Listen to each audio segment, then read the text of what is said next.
Hi, this is వెలైటీ. Welcome to Anveshana. బుద్ధుడు ప్రలోభాలకు లొంగిపోయి పాపాత్ములుగా మారుతున్న మనుషులను తట్టిలేపిన మహాతత్వవేత్త. అన్నీ ఉన్నా, చక్రవర్తిగా రాజ్యమేలుతున్న, సర్వసుఖాలను అనుభవిస్తున్న ఏదో తెలియని అసంతృప్తి ఆయన్ని వెంటాడింది. అనుకున్నదే తడవుగా అన్నింటినీ వదిలేసి సత్యాన్వేషణకు బయలుదేరాడు గౌతముడు. క్రీస్తు పూర్వమే ఆధ్యాత్మిక కేంద్రంగా ఉన్న భారత్ బుద్ధుడి రాకతో మరింత వెలిగిపోయింది. మానవ జన్మకు సరైన అర్థం చెప్పిన గౌతముడి రహస్యాలు నేటి అన్వేషణలో.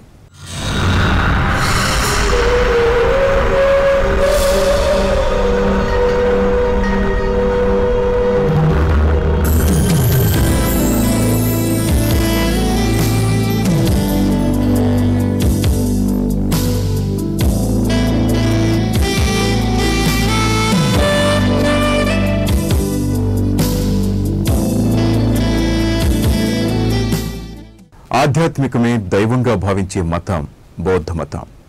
బుద్ధుడు ఒక ఆధ్యాత్మిక గురువు. రాజుగా తన జీవితకాలంలో ఏం కోల్పోయాడో సన్యాసిగా మారాకే తెలిసింది. మానవ జన్మలో అసలు రహస్యాన్ని బుద్ధుడు కనిపెట్టాడు. బోధి చెట్టు కింద గడిపినన్ని రోజులు జీవిత పరమార్థం గ్రహించాడు. తాత్కాలికమైన జీవితంలో మనిషి పడే తపన చూసి ఆశ్చర్యపోయాడు. అందుకే అసలైన జీవితం ఎలా ఉంటుందో ప్రబోధించాడు గౌతమ బుద్ధుడు.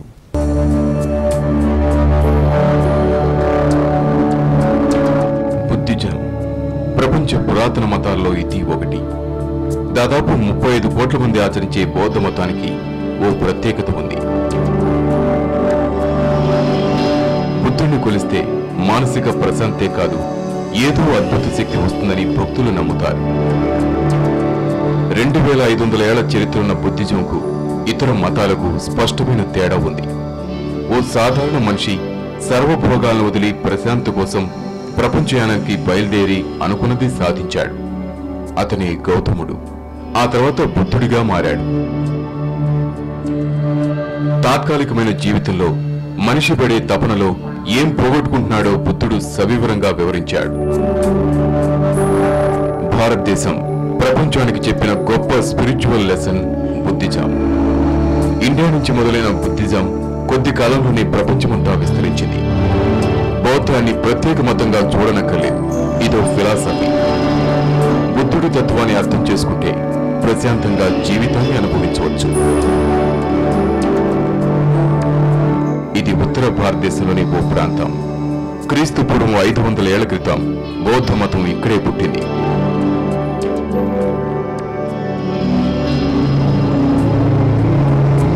గయా ప్రపంచానికి ఆధ్యాత్మికత అంటే ఏంటో మొదట పరిచయం చేసింది ఇదే.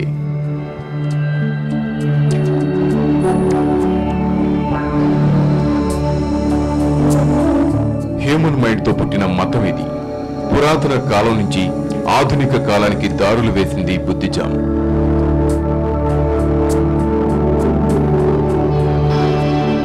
బుద్ధిస్ట్ వరల్డ్ లో ఇదే ఫస్ట్ వండర్. ఇక్కడే సిద్ధార్థుడు బుద్ధుడిగా మారాడు.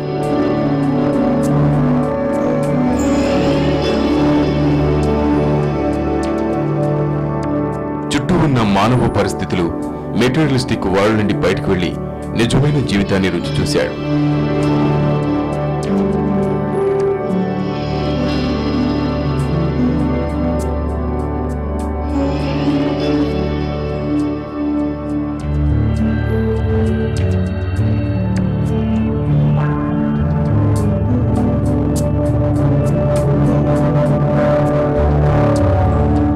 మొదట బుద్ధుడు కూర్చుంది ఇక్కడే.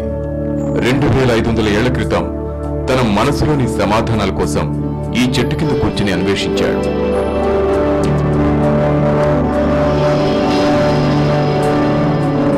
బుద్ధ చెట్టు ఇప్పటికీ అలాగే ఉంది. ప్రపంచం మొత్తం నుంచి, అన్ని ప్రాంతాల నుంచి అన్ని మతాల వాళ్ళు వస్తారు. ఎవరి సమస్యకు వారే బాధ్యులు. ఎవరో వచ్చి మీ ప్రాబ్లమ్స్ ని సాల్వ్ చేయరు. సమస్య రాకముందే మేల్కోవాలంటాడు గౌతముడు. బుద్ధుడు ఎప్పుడూ తనని తాను దేవుడుగా చెప్పుకోలేదు, ఒక టీచర్ గానే పరిచయం చేసుకున్నాడు. కులాల తేడాకు బుద్ధుడు ఎప్పుడు దూరంగా ఉండేవాడు.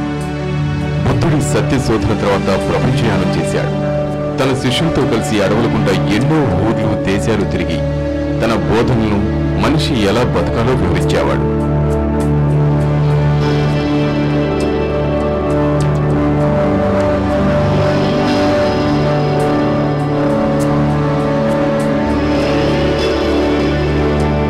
తనెప్పుడు గుడులు చర్చలు నమ్మలేదు.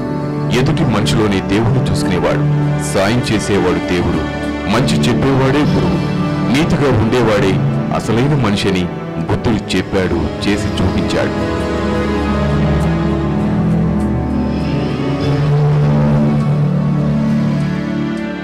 అయితే అతని మరణం తర్వాత అతను తిరిగిన ప్రదేశాలన్నీ ఆలయాలుగా మారిపోయాయి.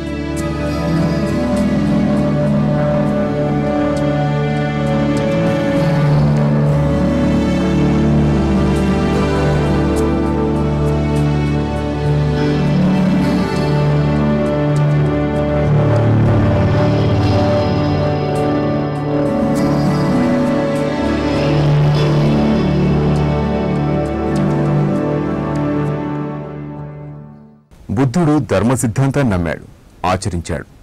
జీవిత పాఠాలు నేర్పే ధర్మ సిద్ధాంత వివరాలు స్మాల్ బ్రేక్ తర్వాత.